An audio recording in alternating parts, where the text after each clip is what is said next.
Well, guys, it looks like the Benjamin Šeško saga is finally over, as it looks like Manchester United have agreed a deal in principle to sign the striker. Let's dive in.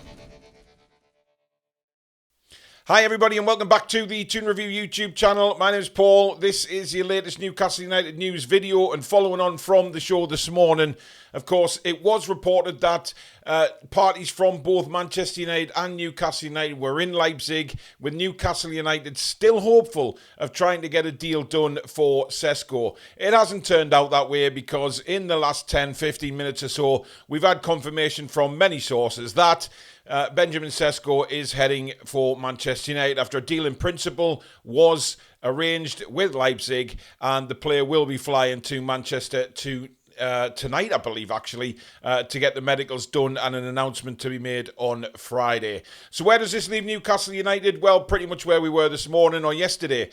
I think a lot of Newcastle United fans had already accepted the fact that he was on his way to Manchester United. It was another rejection in the transfer market, and we turned our attention to other strikers. Of course, Nicholas Jackson being mentioned, Ramos at PSG, Ollie Watkins, Visser, etc., etc. So it's not like this is a big bombshell that's come this afternoon. It was pretty much expected. It's now all about where we look for a new striker. And judging by all the feedback this morning on the show and last night's show, etc., we are now starting to get a little bit worried about where our attention turns and how strong we can actually make this squad by the time the season kicks off, certainly next week, or by the end of the transfer window for that matter, because we have so much football to play next season. Our first 11, granted, fantastic. It's a really good first 11 that can compete with anybody. We already know that. But it's further down the line if we start picking up injuries and suspensions and things like that here and there. Where does that then leave us? Because it leaves us in a hell of a pickle as to squad depth and squad size. We've lost Willock for God knows how long through injury. Of course, Longstaff has gone to Leeds. The midfield is a little bit light now, with obviously not with a starting three, Tonali, Joelinton, and of course Bruno. We're okay. But you look further down onto that bench, where do we go from there? Alanga's come in, of course, and of course Aaron Ramsdale in goal. So I don't know, folks. I don't know what to say anymore, because it's just becoming such a damn hardship, this transfer window. I've never known anything like it, where we just struggle player to player.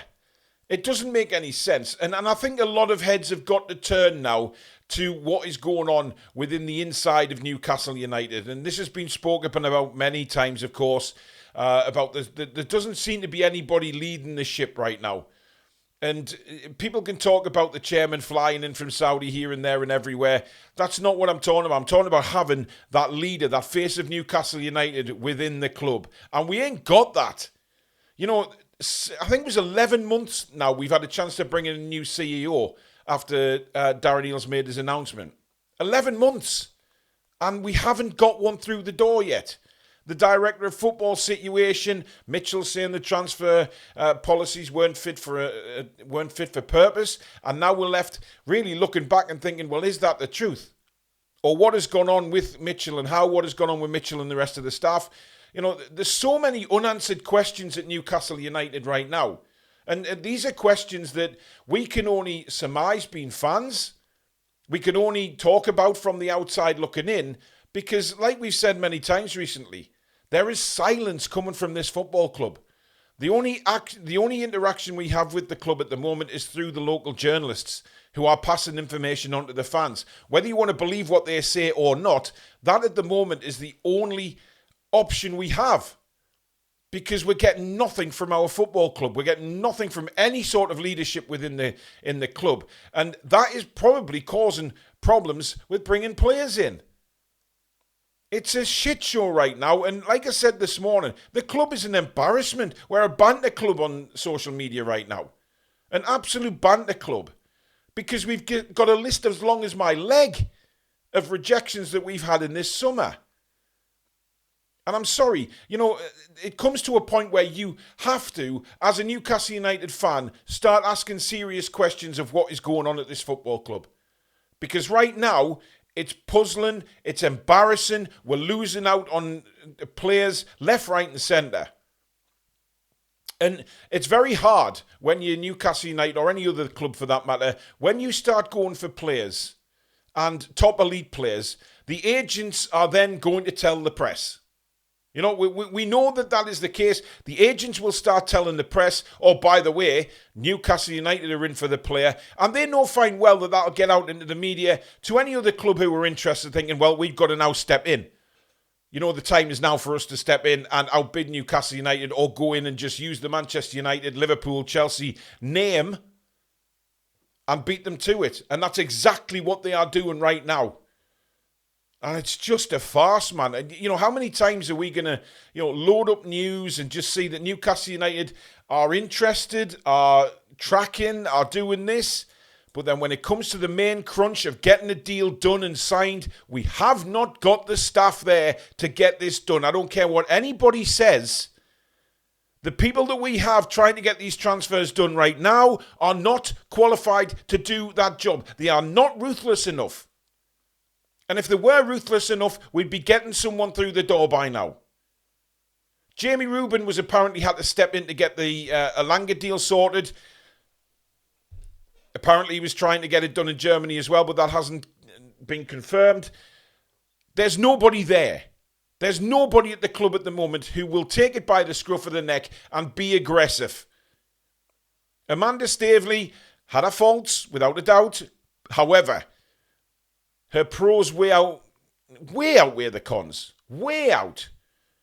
She was aggressive, she was ruthless, and she went for it.